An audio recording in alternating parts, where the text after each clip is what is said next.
Donc on va aborder la fabrication donc d'une tarte aux pommes. Donc on a préalablement foncé donc un fond de tarte de 22 cm.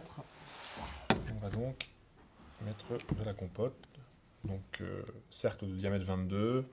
Compote, ça peut varier de 250 à 370 grammes de compote à peu près. Donc la cuillère à soupe pour étaler régulièrement la compote, ça fonctionne bien, hein, même en tapotant. On évite de ramener une goutte sur le bord, puisque la compote contient du sucre et on obtient une caramélisation trop prononcée sur le fond. Voilà, donc on va aborder l'épluchage des pommes. Donc, l'économe. Donc, on va s'en servir en doseur, donc avec le pouce plus ou moins profond. On garde environ 1,5 cm et on vient donc effectuer une rotation pour retirer les extrémités. Ensuite, l'épluchure en une seule fois.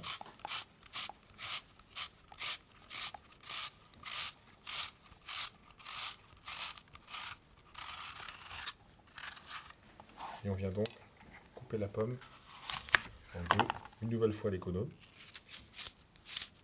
Et on vient retirer à l'intérieur. On évite d'aller trop profondément. On va le voir pourquoi, parce que sinon, quand on va faire nos lamelles de pommes, bien, elles vont se casser puisqu'on aura retiré trop de masse. Donc ça, un petit coup de boule à côté. Donc pour les lamelles, donc j'appuie bien sur ma pomme. Alors, ce qu'il faut savoir, c'est que plus la lamelle est fine, plus elle est entre guillemets souple. Là, je vais faire exprès d'en faire une épaisse.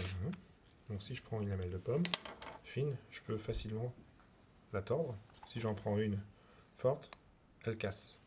D'où l'intérêt de faire des fines lamelles pour pouvoir faire une belle rosace si on décide de fabriquer une tarte aux pommes en mode rosace lamelle.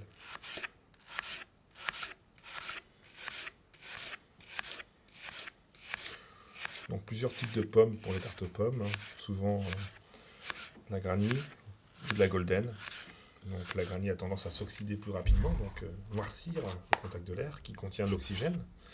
Donc pour éviter cela, on peut aussi passer un tout petit coup de pulco citron en surface, de façon à éviter cette oxydation prématurée.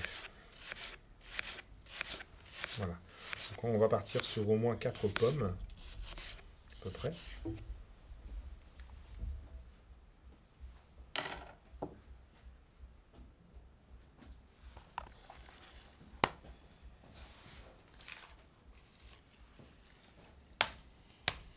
Donc, je reprends mon fond de tarte. Donc, j'ai coupé des pommes d'avance. Et donc, je pars de l'extérieur. Donc, il y a plusieurs techniques, hein. Et je reste bien à la verticale en superposant systématiquement la lamelle précédente.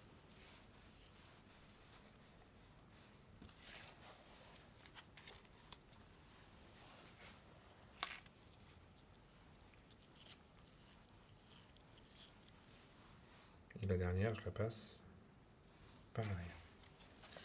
Et ensuite, on recommence. En essayant de ne pas les mettre trop à plat, hein.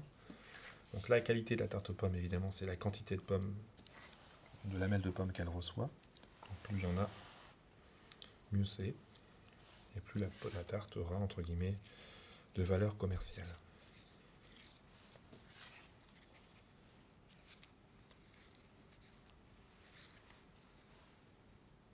Hop, toujours par l'arrière.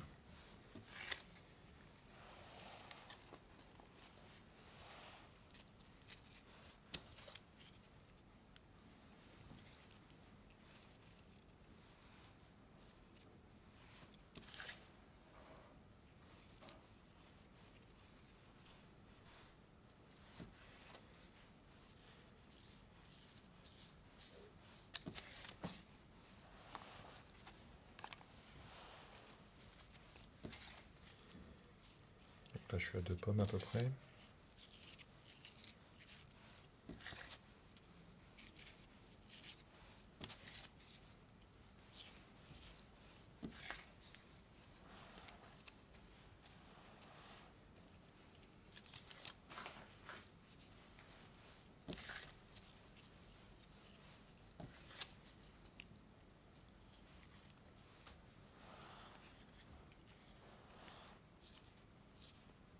Donc quand on arrive vers le milieu, la pomme contient beaucoup d'eau, donc il y a une évaporation. On peut se permettre d'aller mettre des petits morceaux irrégulièrement de façon à donner de la masse à l'intérieur. Ensuite, on rattaque, toujours en rotation. Et là, encore une fois, par rapport à l'évaporation, on va monter beaucoup plus haut, sur 4-5 rangs, et positionner le dernier dedans. Donc là, compression générale, vérification qu'on soit bien au centre.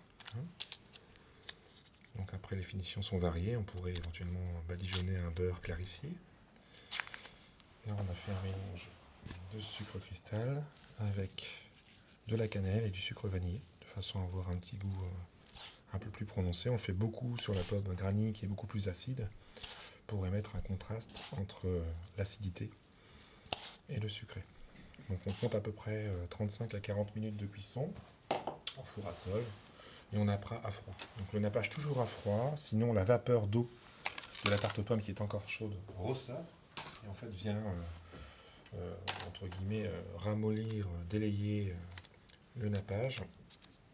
Il rentre à l'intérieur de la tarte et disparaît complètement. Voilà.